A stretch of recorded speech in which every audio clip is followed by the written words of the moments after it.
Shalom, jemaat yang dikasihi Tuhan. Hari ini kita akan bersama-sama melaksanakan PA.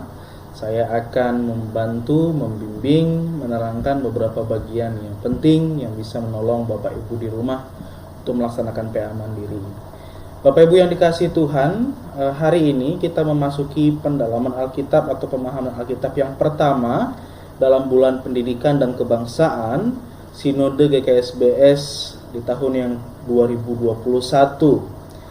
Dengan tema tahun ini adalah menjadi lembaga pendidikan yang mandiri dan terbuka. Tentu Bapak Ibu yang dikasihi Tuhan, ini menyadari bahwa yang pertama visi yang diusung oleh Sinode GKSBS untuk 5 tahun ke depan sejak MMS di tahun yang lalu adalah menjadi GKSBS yang mandiri dan terbuka. Dalam hal ini tentu visi ini diturunkan dalam setiap materi bulanan, tema-tema tahunan yang diangkat di dalam Sinode GKSBS. Apakah kemudian ini menyangkut kepada keluarga? Bagian yang kedua, tentu lembaga pendidikan yang terutama, yang pertama, dan yang kemudian akan terus berlangsung turun-temurun dimulai dari keluarga. Maka tentu sudah menjadi hal yang sangat penting bagaimana kemudian pendidikan yang mandiri dan terbuka itu dimulai dari keluarga jemaat Sinode GKSBS. Minggu keempat di bulan ini, perikop PA kita terambil dari Efesus pasal yang ketiga, ayatnya yang ke-14 hingga yang ke-21 dengan tema yang saya berikan. Tema kecil untuk PA kali ini ialah iman yang mandiri dan sikap yang terbuka. Mari bersama kita membaca perikopnya. Itulah sebabnya aku sujud kepada Bapa, yang daripadanya semua turunan yang di dalam sorga dan di atas bumi menerima namanya. Aku berdoa supaya Ia menurut kekayaan kemuliaannya menguatkan dan meneguhkan kamu oleh rohnya di dalam batinmu, sehingga oleh imanmu Kristus diam di dalam hatimu dan kamu berakar serta berdasar di dalam kasih. Aku berdoa supaya kamu bersama-sama dengan segala orang kudus dapat memahami betapa lebarnya dan panjangnya dan tingginya dan dalamnya kasih Kristus, dan dapat mengenal kasih itu sekalipun ia melampaui segala pengetahuan. Aku berdoa supaya kamu dipenuhi di dalam seluruh kepenuhan Allah. Bagi Dialah yang dapat melakukan jauh lebih banyak daripada yang kita doakan atau pikirkan, seperti yang ternyata dari kuasa yang bekerja di dalam kita. Bagi Dialah kemuliaan di dalam jemaat dan di dalam Kristus Yesus turun-temurun sampai selama-lamanya. Amin. Bapak Ibu yang dikasihi Tuhan, judul perikop yang diberikan oleh LAI yang sudah kita baca bersama-sama tadi ialah doa Paulus. Tentu ini adalah doa Paulus yang dituliskan oleh Paulus kepada jemaat di Efesus. Isi doanya yang pertama adalah mendoakan jemaat supaya Roh Allah menguatkan dan meneguhkan jemaat. Yang kedua, Kristus diam dan berakar dalam diri jemaat melalui iman mereka. Yang ketiga, jemaat hidup berdasar pada kasih. Jadi dari doa pertama ini, Paulus hendak membangun iman jemaat yang tertanam dengan baik dan kuat di dalam diri jemaat. Dalam katekismus yang kita gunakan di GKSBS Bandar Mataram, kita mengetahui setidaknya ada 3 cara untuk memelihara iman. Memelihara, menumbuhkan, menjaga, sehingga terhindar dari segala macam godaan dan goyangan. Yang pertama, membaca Alkitab. Yang kedua adalah dengan berdoa. Yang ketiga adalah dengan melakukan sakramen. Tentu kalau kita bicara tentang memelihara iman, kita perlu panduan, kita perlu tuntunan, kita perlu bimbingan. Dan bimbingan yang diberikan Kristus kepada kita, jemaat, orang-orang percaya, orang-orang Kristen, sudah kita miliki dan sudah kita pegang setiap hari, yaitu Alkitab. Mari kita biasakan untuk membaca Alkitab secara rutin, baik itu secara tersusun atau kronologis, atau kemudian kita membacanya secara kita mengikuti leksionari yang sudah ada, yang biasa digunakan di gereja. Membaca Alkitab membuat kita menjadi mengerti, membuat kita menjadi memahami apa yang menjadi kehendak Allah dan apa yang harusnya kita hindari di dalam kita bertindak di dalam kehidupan kita sehari-hari. Membaca Alkitab membuat isi kepala kita, isi hati kita menjadi lebih penuh dengan hal-hal yang lebih tepat, lebih benar dan lebih baik. Jangan sampai menonton sinetron lebih banyak porsinya dibanding membaca Alkitab. Jangan sampai menonton video di YouTube atau menonton video di TikTok atau bermain medsos, bermain video game mendapatkan porsi yang lebih banyak dibanding membaca Alkitab. Karena kita adalah apa yang kita masukkan ke dalam diri kita. Kita adalah apa yang kita masukkan ke dalam pikiran kita. Semua tergantung dari informasi yang kita terima. Kalau kita menerima informasi sinetron, isinya yang tentang bagaimana ibu tiri menyiksa anak tirinya, kita menonton sinetron bagaimana merebut suami orang, merebut istri orang, kita menonton bagaimana caranya meracuni tetangga, ngomong dalam hati, tentu itu akan mempengaruhi kita secara sadar atau tidak sadar. Atau kita lebih rajin menonton video-video yang unfaedah, yang tidak punya manfaat, video-video yang mengajarkan kepada kita untuk berperilaku buruk dan lain sebagainya. Secara tidak langsung itu akan membentuk pola pikir kita, dan pola pikir kita akan terwujud dalam tingkah laku kita. Itu akan menginspirasi kita. Berarti bagaimana? Bukan berarti saya melarang untuk menonton semua acara hiburan itu. Hidup yang sudah penat tentu butuh hiburan, bukan?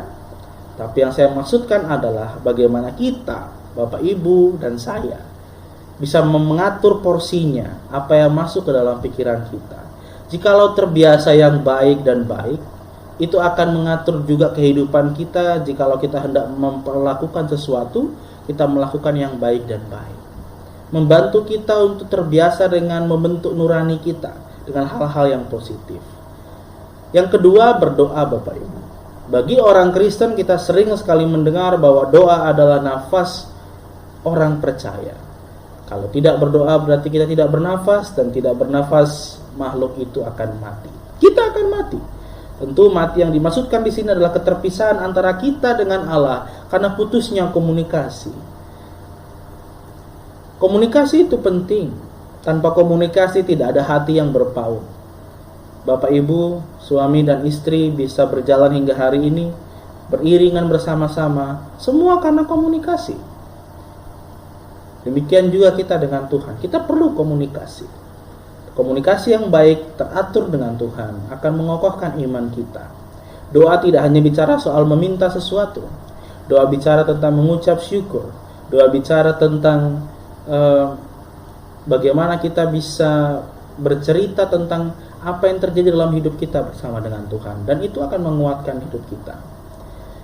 Lalu yang ketiga, bagaimana cara memelihara dan membentuk iman kita? Dengan melakukan sakramen. Pastinya dengan meterai perjamuan, meterai baptisan kudus. Bagaimana kita kemudian dimeteraikan dalam nama Bapa, Putra dan Roh Kudus sebagai tanda bahwa kita adalah orang yang percaya kepada kematian dan kebangkitan Kristus, masuk ke dalam tanda keselamatan itu. Dipelihara oleh Roh Kudus, dimeteraikan oleh Roh Kudus, dipelihara oleh Roh Kudus dalam kehidupan kita hari lepas hari. Lalu sakramen yang kedua adalah perjamuan kudus. Tentu biasa kita lakukan dalam persekutuan-persekutuan yang menguatkan kita. Persekutuan itu bisa menopang kehidupan kita satu dengan yang lain. Sakramen perjamuan kudus tentu makna yang paling kental adalah pengenangan. Pengenangan tentang siapa yang mati di kayu salib untuk kita, Tuhan Yesus Kristus. Kita diajak mengenang bagaimana Tuhan itu dengan begitu luar biasanya mencintai kita. Dan dengan mengenang cara Tuhan mencintai kita, kita dibantu untuk bisa belajar terus mencintai Allah, mencintai Yesus. Dengan demikian iman kita terpelihara, Bapak Ibu.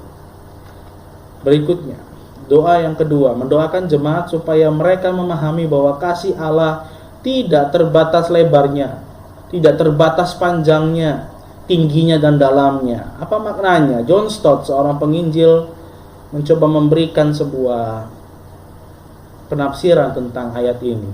Kasih Kristus demikian lebar sehingga meliputi semua etnis manusia, demikian panjang sehingga bertahan dalam kekekalan, demikian dalam sehingga menjangkau orang yang paling berdosa, demikian tinggi sehingga meninggikannya ke sorga.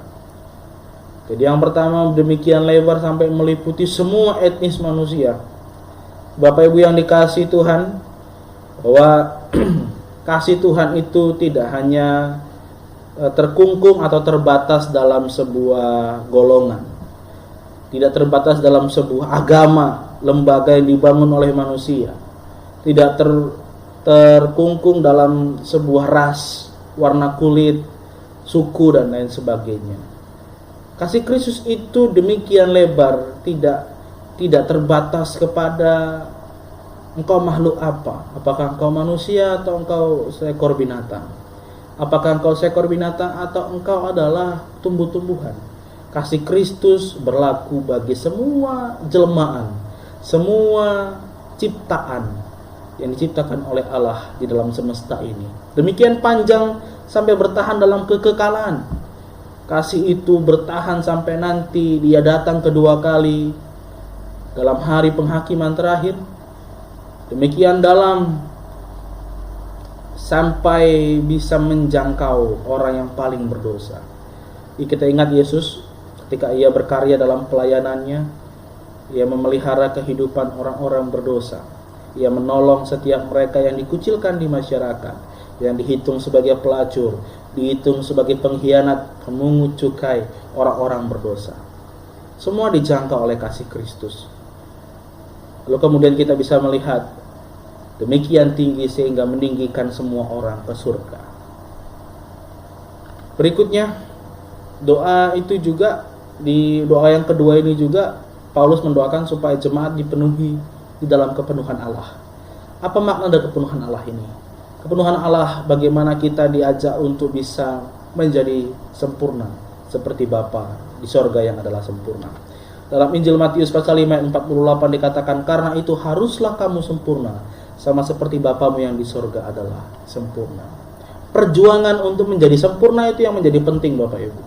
Kita tidak bicara soal siapa yang akan lebih dulu mencapai kesempurnaan, atau bisa atau tidak kita mencapai kesempurnaan. Yang terpenting adalah bagaimana Yesus mengharapkan semua pengikutnya berjuang untuk menjadi sempurna, sama seperti Bapa kita yang ada di sorga adalah sempurna. Doa kedua Paulus ini hendak menjelaskan bahwa iman yang kuat harus membawa kita pada pemahaman bahwa kasih Allah tidaklah terbatas oleh apapun. Kasih Allah tidaklah terbatas oleh apapun.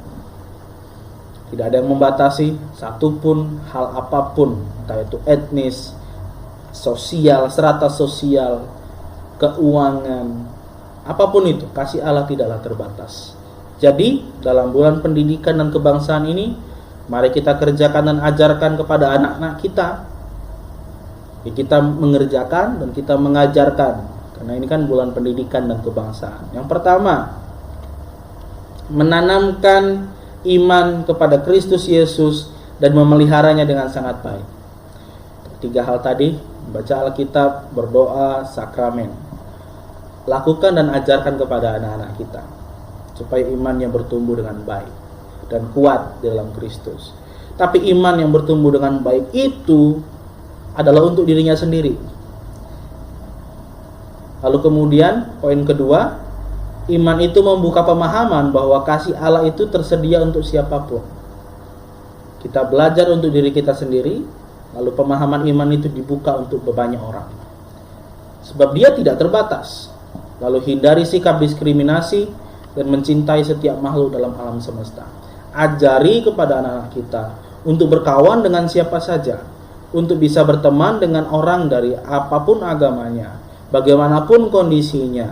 Dia yang kita anggap berbeda dengan kita memang diciptakan Tuhan dengan perbedaan yang ada, sehingga kita bisa saling tolong menolong dan bisa saling mewarnai kehidupan ini. Ajari untuk menerima suku-suku yang berbeda, bahasa yang berbeda, bentuk tubuh yang berbeda, pola pikir yang berbeda, pendapat yang berbeda, sehingga anak kita kelak besar menjadi anak yang terhindar dari sikap membuli ataupun dibuli, lalu terhindar juga dari sikap yang mendiskriminasi atau membeda-bedakan teman-temannya, hanya mengasihi orang tertentu dan membenci orang yang lain. Bagaimana kita berkontribusi membangun negeri ini dengan cara yang pertama tadi, kita membangun iman kita secara eksklusif bagi diri kita, dan biarlah dampak kasih itu boleh tersalurkan kepada semesta, orang-orang yang ada di sekitar kita secara inklusif. Demikian Bapak Ibu panduan yang bisa saya berikan pada PA pertama di bulan pendidikan dan kebangsaan ini. Tuhan Yesus memberkati kita. Amin.